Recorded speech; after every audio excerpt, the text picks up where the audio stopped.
week 9 of what I've learned about myself in grad school. I'm wearing this shirt right now because this is my life.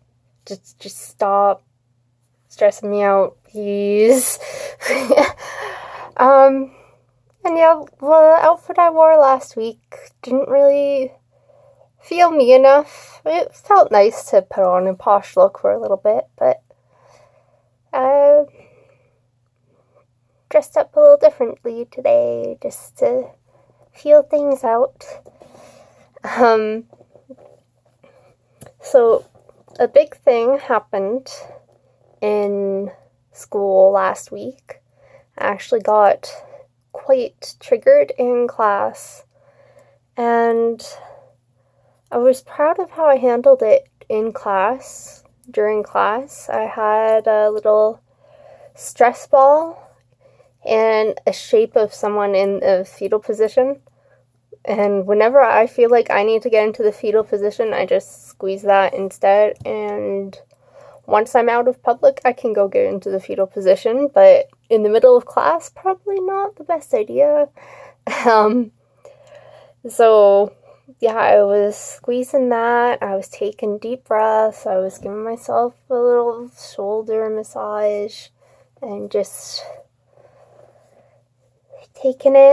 trying to take it easy and just focus on my breathing. And I felt really proud that I actually remembered to reach out and use those skills, because most of the time I don't have the capacity to use my skills when I'm really, really upset. So remembering to use those skills to relax myself when I was stressed out was really, really good for me. But I find that I'm triggered by things that remind me of beliefs that I used to have about myself in the past. I used to really, really believe down to my core that I was an absolutely worthless, unlovable person. And I have evidence that confirms this belief on multiple experiences throughout my life. And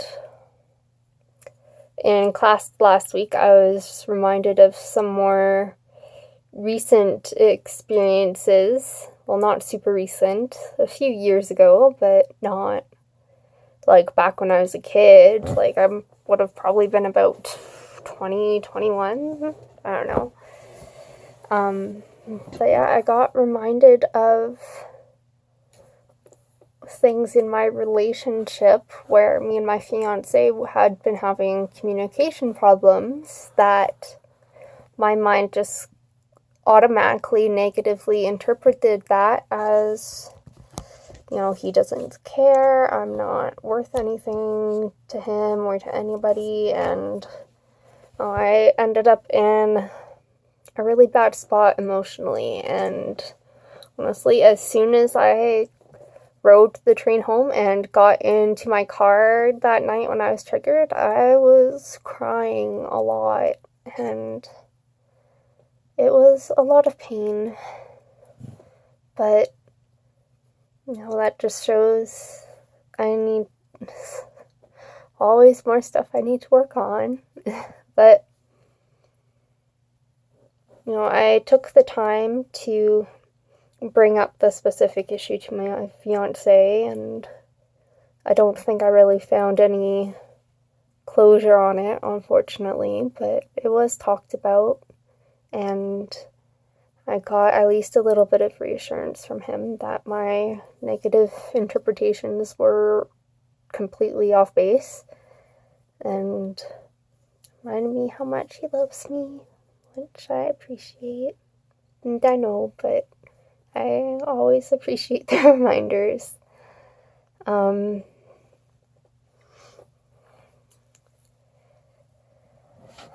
There's been a few other things happening. like, have a big paper coming up on my personal theory of counseling. So I have to write a paper on what my belief is about human nature and how I would define mental wellness and mental distress, and also how I believe change can occur for people and hopefully healing.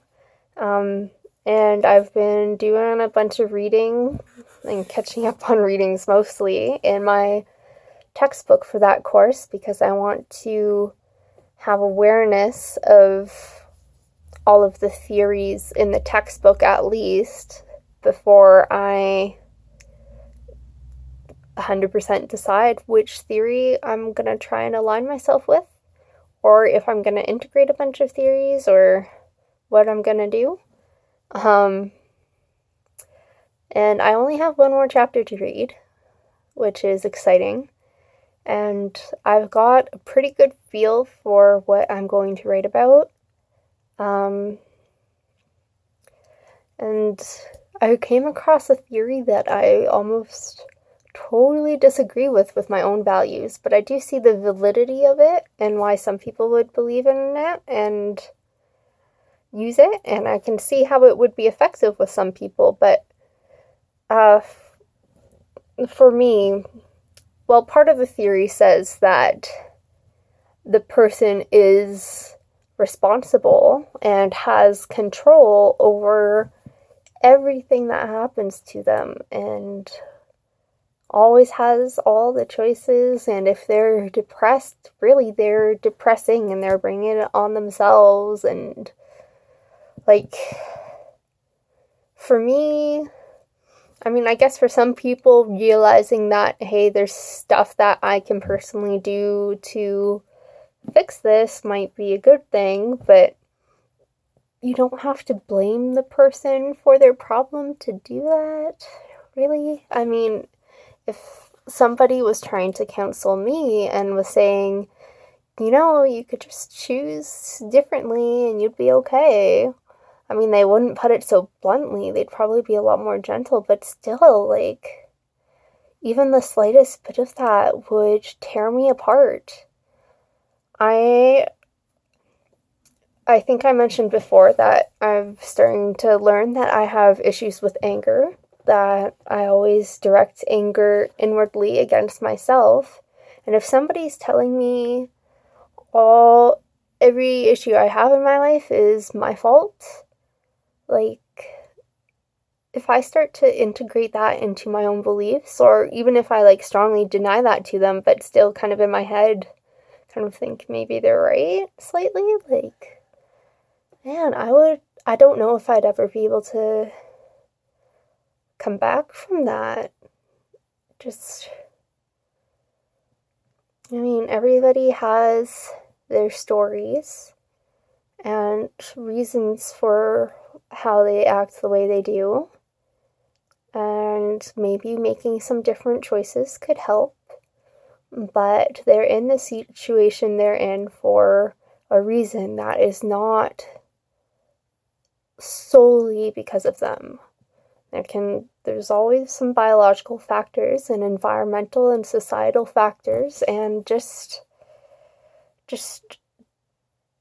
putting the entire responsibility of mental distress on a client who's already mentally distressed just doesn't fit for me. But that's just me. I feel like for some people, maybe that's really empowering. Like, you know what? I didn't realize that I had this choice to jump out of this. But it's not for me, and not how I'm gonna practice. I mean, I believe people are inherently good, and people aren't necessarily rational, but they have good reasons for what they do in the way that they logic through the way that they use their logic to get to their reasons for how they're feeling and thinking and behaving might not be the most logical path. There might be a lot of assumptions jumped to, and it's normal for people to make assumptions. It's adaptive and automatic, and it's a way for us to attempt to integrate a lot of, or jumping to a lot of conclusions and assuming a lot of information eases the amount of work our brain has to do, and that's why we do it. But, assumptions aren't always right. But, people have, based on their logic, their reasons make sense. And just when life isn't working out, it can be very distressing. I need to work on what I perceive as wellness in distress. That's something that I need to get into words a bit better. But my thoughts on how people change, I believe a big part of it is the therapeutic relationship, which is kind of common across all the theories. If you really believe in your client and are friendly to your client and receptive, listening, attentive, present with your client, and non-judgmental and accepting, unconditional positive regard. I think that's super important. I feel like that really helps make change possible. It's not all you need, but it certainly helps. And clients are going to be pretty resistant to whatever guidance you're trying to give them if you don't like them. So, if you, for some reason, you just don't get along with the client, you try and accept that that's your own issue. You can hide that and work through that on your own and still be positive and present with your clients. But if it turns out that it's just not working, then you refer them on to someone else. But you gotta try and stay your best with the client first and make sure that you get them prepared for a transition to another therapist if that turns out to be what they need. Ramble. Well, rambling is nice for me. Doing these videos has actually become a big part of my self-care. So I appreciate everybody who's been listening, and I'm hoping that it's useful to you guys too. And it's a big part of my self-care because it reminds me that I'm not worthless. I have a voice that people are interested in hearing, and it helps me also kind of summarize what I've been learning in a way that I'll remember to keep working on it, hopefully. I think that's pretty decent for a video. I think my phone is running away.